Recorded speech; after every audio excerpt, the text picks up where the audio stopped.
Olá, sou o professor Jaziel Dias e respondo questões sobre profecias bíblicas. A dúvida de hoje é: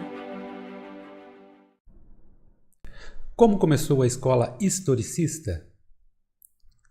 Vamos entender como as escolas funcionam. Existem duas modalidades, a não histórica e a histórica. A não histórica se destaca com a escola idealista. Essa escola ela tem alguns aspectos que a define, que são os aspectos alegórico, espiritual, moralista e chega a ser até mitológico. Outra coisa importante é que essa escola não aceita a profecia como sendo literal. Os símbolos eles são apenas representações figuradas, atemporais, não estão relacionados a tempo. Não existe aqui um padrão, né, de estudos, fica tudo meio no campo do alegórico, e sem uma estruturação. Cada um pode encaixar uma forma de interpretação dentro dos seus conceitos. Nesse tipo de interpretação, com destaque, né, às alegorias, ficou em alta na época da Idade Média. Também temos a interpretação histórica, essa sim, ela trabalha em cima de formas estruturadas, né, de interpretação, algo mais real, mais próximo ao nosso entendimento. E enfatiza os símbolos, né, relacionados com a história. Os destaques são as escolas preterista, historicista e futurista. Hoje nós vamos estudar um pouco da escola historicista, o seu início, as primeiras interpretações. Se destaca aqui Justino Mártir, do ano 100 ao 165, tinha como clímax a segunda vinda de Cristo, já nas suas formas de interpretar Daniel 7, foi aqui o primeiro destaque para essa forma de interpretação historicista. Pode observar aqui, se levarmos em conta, né, que o livro de Apocalipse foi escrito entre o ano 95 a 100, esses primeiros intérpretes usaram a interpretação historicista logo depois da revelação do Apocalipse. E Irineu de Lyon, pai da igreja, também esteve aqui usando a interpretação historicista.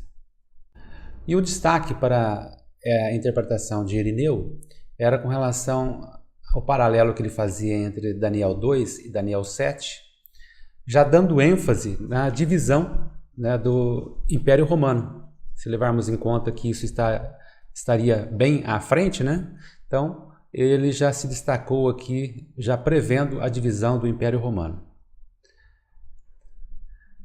Outro destaque é para Tito Flávio Clemente, ou tão conhecido Clemente de Alexandria. Ele foi um dos primeiros a aplicar as 70 semanas na visão historicista de Daniel, capítulo 9, né? Então, fica o destaque aqui para Clemente de Alexandria. Outro ponto importante no desenvolvimento da escola historicista foi a definição do princípio dia-ano.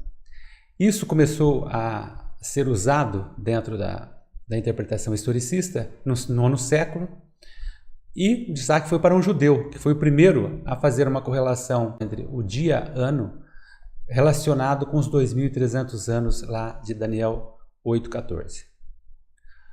Depois, um pouco à frente, já no século XII, o historicismo começou a bater de frente com o alegorismo. E o destaque era para Joaquim de Flores, que é um nome forte dentro da escola historicista. Ele começa a aplicar o princípio dia-ano para os 1.260 anos. Então ele faz uma correlação entre o ano, os 42 meses, com os 1.260 dias, 1.260 anos, né? E se torna aqui um ponto importante na interpretação aqui do livro de Daniel e do Apocalipse. Em seguida temos os valdenses, ainda no século XII, e os valdenses foram provavelmente influenciados por Flores, e a partir dos escritos de Flores, os valdenses começaram a ampliar a simbologia profética e colocar Roma papal, né, como o anticristo dos símbolos de Daniel e do Apocalipse.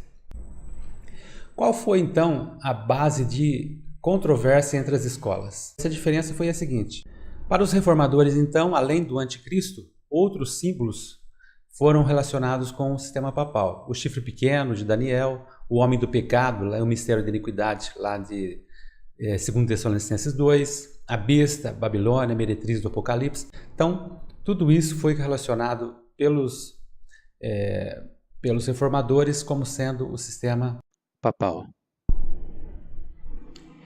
Assim concluímos esse resumo sobre a história da origem do historicismo e deixo a pergunta, né?